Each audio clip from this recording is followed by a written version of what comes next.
Oke,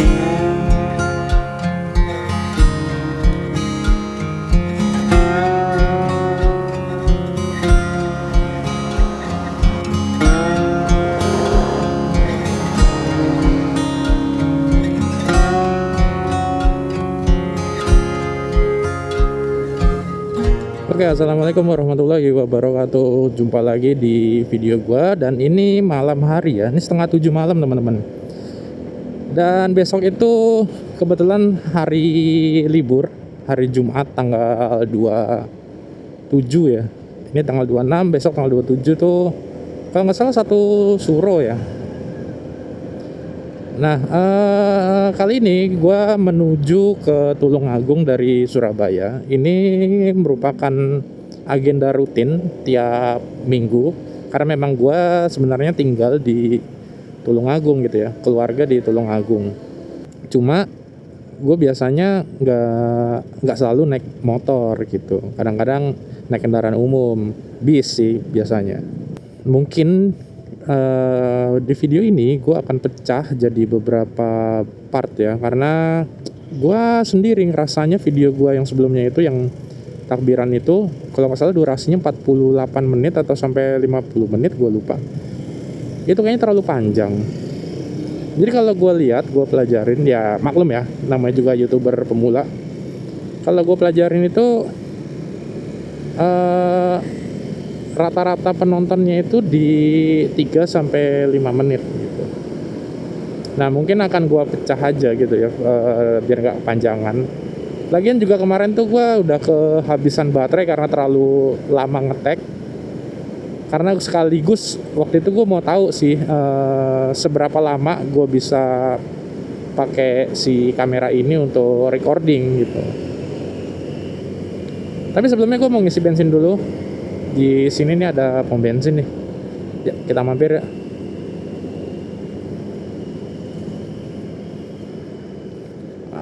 Oke. Kita ngisi dulu pertalite pertama jadi 1 ya. Ini self service nih, teman-teman. 2 hours later. Oke. Reset lagi. 06.35. Jam setengah 7 lewat 5. Udah full teman-teman. Pas banget tadi. Gue lagi ngisi ini ya, pertalite. Jadi emang gue tuh kebiasaannya selang-seling, terutama kalau pas gue boncengan, gue pengen touring gitu ya sama istri gue. Itu biasanya gue isinya Pertamax gitu, biar lebih enteng gitu mesinnya. Cuma kalau biasa aja atau riding sendirian gitu ya, terus nggak tanjakan, jalannya datar, itu gue lebih sering sih pertalite. Ya bukan apa-apa, karena secara teknis kompresinya PCX ini kan rendah ya, sekitar 10, kalau nggak salah. Gitu. Beda kayak NMAX. Kalau di NMAX itu kompresinya sampai 11. Ya, 11 lebih kalau nggak salah. Coba koreksi ya. Nah, kalau PCX ini, PCX tahun 2020 atau K97 ini, itu kompresinya masih 10, jadi ya masih masuk lah ya, dikasih RON 90. Cuma kalau RON 89 atau 88 itu baru udah gak bisa tuh, udah kurang. Nanti takutnya kalau RON-nya itu kurang, itu knocking, mesinnya itu knocking, jadi bunyi ngelitik gitu loh. Gitu teman-teman. Itu tips juga ya. Jadi ciri-ciri RON-nya itu terlalu rendah, atau apa nyebutnya, oktan, kadar oktannya itu terlalu rendah, ciri-cirinya itu mesinnya ngelitik gitu. Oke. Yuk kita lanjut lagi.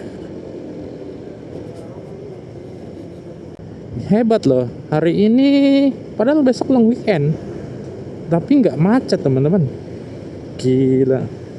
Ini gue posisi udah di pertigaan Sepanjang ya. Kalau kalian tahu yang dari arah Ngelom, biasanya kan macet banget sih itu ya, di rel kereta apalagi tuh. Ini enggak teman-teman, yang ngantri dikit, cuma nggak sampai berhenti, cuma pelan-pelan aja gitu. Eits, merah. Ini baru nih berhenti nih, dari tadi baru ini berhenti. Barusan kita ngelewatin pertigaan sepanjang ya, yang dari arah apa tuh namanya, Ngelom tadi. Iya loh, nggak kayak prediksi gua ya, karena biasanya kalau long weekend itu kan cenderung crowded karena serentak biasanya bareng-bareng gitu keluarnya. Cuma ini enggak. Buat kalian yang belum tahu, jarak dari Surabaya ke Tulungagung atau yang akan gua tempuh hari ini itu 150 kilo, 157 lah. 157 kilo. Nah, biasanya kalau lancar sih 3 jam. Cuma kalau mau nyantai, mau atau ada macet, itu biasanya bisa sampai 4 jam. Gitu, teman-teman. Kalau ngebut itu bisa 2,5 jam. Cuma sekarang tuh kayaknya udah nggak bisa ya. Artinya gini, bisa 2,5 jam itu di kondisi-kondisi tertentu, bukan yang kayak weekend kayak gini nih. Ini aja udah kelihatan mata ya, crowded di sepanjang. Jadi udah pasti gue sih udah nggak bakalan ngejar. Gue udah nggak bakalan ngejar 2,5 jam sih. Yang gue kejar sampai dengan selamat. Oh ya, gue juga mau ngasih informasi, tapi gue nggak tahu ya video ini rilisnya kapan. Gue tuh rencananya besok Sabtu atau di tanggal 28 itu mau ke Lumajang, teman-teman. Gue mau touring sama istri gue. Jadi rencananya besok kan Jumat, besok istirahat gitu ya, siap-siap. Nah, Sabtu pagi subuh itu gue jalan ke Lumajang.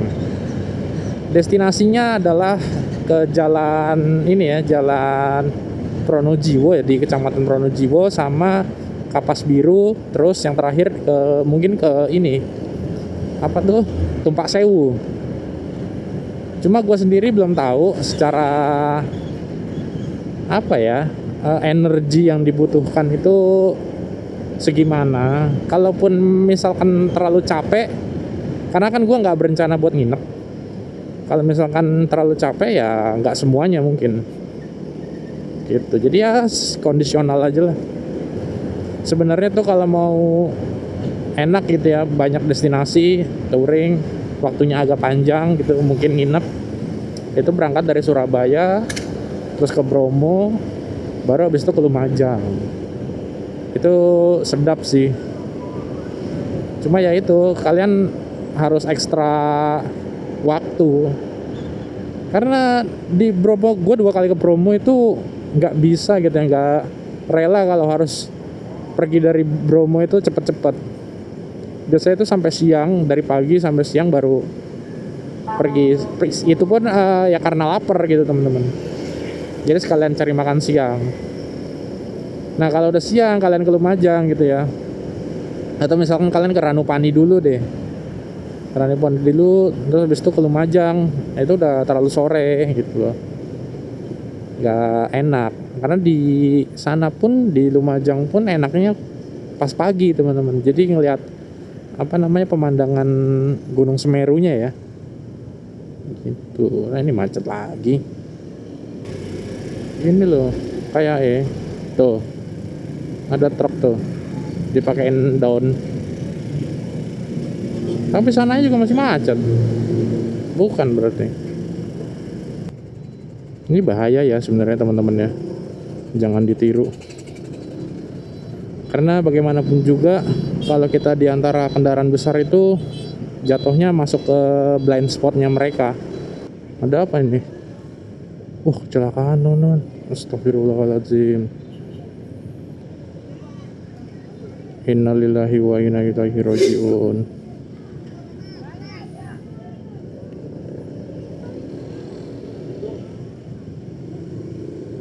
Walah, ini tuh yang bikin macet. Gue nggak tahu ya itu kecelakaan apa, tapi kayaknya meninggal dunia. Soalnya gue lihat ada kantong ini ya, jenazah gitu tadi di belakang ambulan. Sekilas gue nggak terlalu perhatiin sih.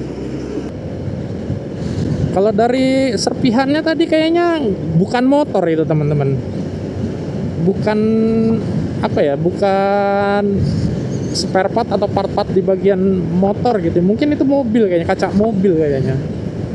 Di jalan sepanjangnya itu agak picky teman-teman. Picky-nya itu ya kita harus milih-milih, karena yang terlihat mulus ternyata kenyataannya tidak. Dia tuh ada kayak gelombang gitu loh. Gue pernah sampein ini ya di video yang waktu gue ke Tulungagung itu. Jalanannya tuh agak-agak bumpy, bergelombang gitu. Ya, ini udah di bypass Krian teman-teman. Baru aja habis perempatan lampu merah tadi. Gue juga mau ngasih tips nih buat teman-teman. Jadi tips menghindari tabrak belakang ya. Kalau kalian posisi yang di depan, itu ya lihat spion. Enggak, gini teman-teman, sering banget kejadian kita itu terlalu inisiatif buat ngasih jalan orang lain.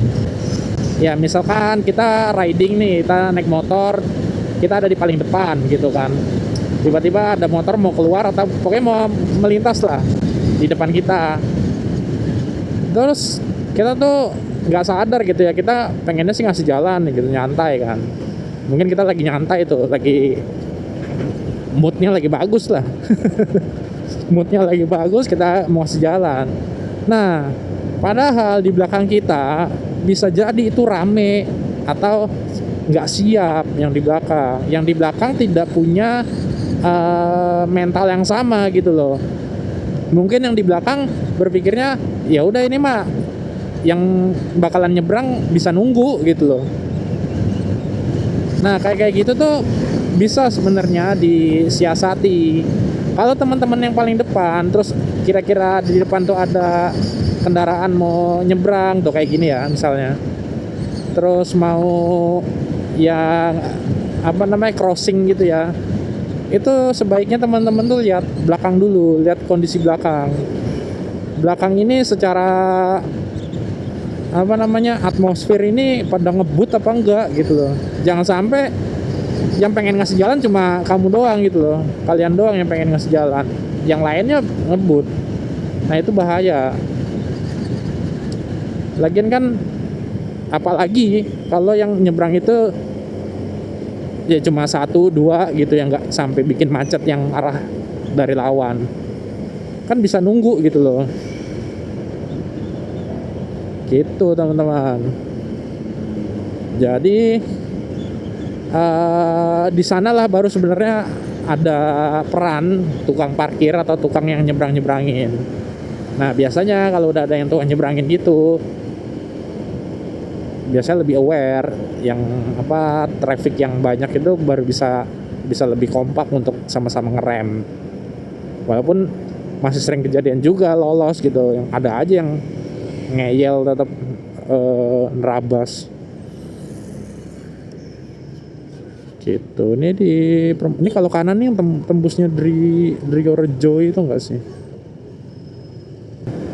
Kita udah masuk ke ruas jalan Krian Mojokerto ya, berarti ya lumayan lancar, nggak ada macet lagi ya. Semoga nggak ada yang kecelakaan, amin. Semuanya selamat sampai tujuan ya. Jadi gue kan udah ganti roller ya teman-teman, dari aslinya tuh kalau nggak salah 17 gram ya, terus gue turunin jadi 15 gram. Nah ada 2 hal yang gue rasain. Yang pertama, tarikannya itu jadi lebih enak. Yang kedua, bensin gue juga jadi lebih irit. Gue jarang banget lo bisa tembus angka 50 km per liter.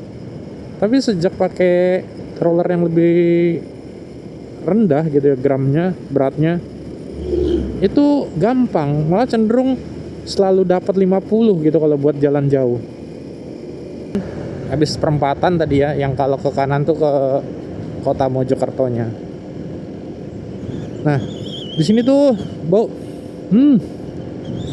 bau terasi kayak yang di ini loh, sebelum flyover Krian itu loh. Sedap sekali. Seandainya bau bisa ditransfer ke layar kalian, terasi ya kayaknya, terasi udang apa sih. Masih di Mojokerto, tapi bukan di kotanya. Ini bypass Mojokerto deh kalau nggak salah. Aduh, enak jalanannya, lancar, nggak sepadat waktu takbiran di video sebelumnya ya. Tadi juga pas rel kereta legenda tuh tadi, itu juga nggak ini, kebetulan nggak ada kereta, lancar.